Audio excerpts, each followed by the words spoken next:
காய்கள் எல்லாம் கனிந்தவுடன் பழம் பறிப்போமே. எங்களுக்கும் காலம் வரும், காலம் வந்தால் வாழ்வு வரும், வாழ்வு வந்தால் அனைவரையும் வாழ வைப்போமே.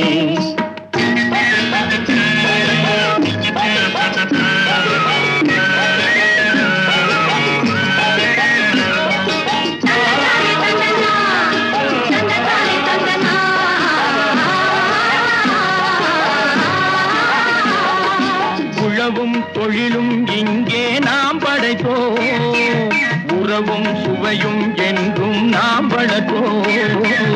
உழவும் தொழிலும் இங்கே நாம் படைத்தோம், உறவும் சுவையும்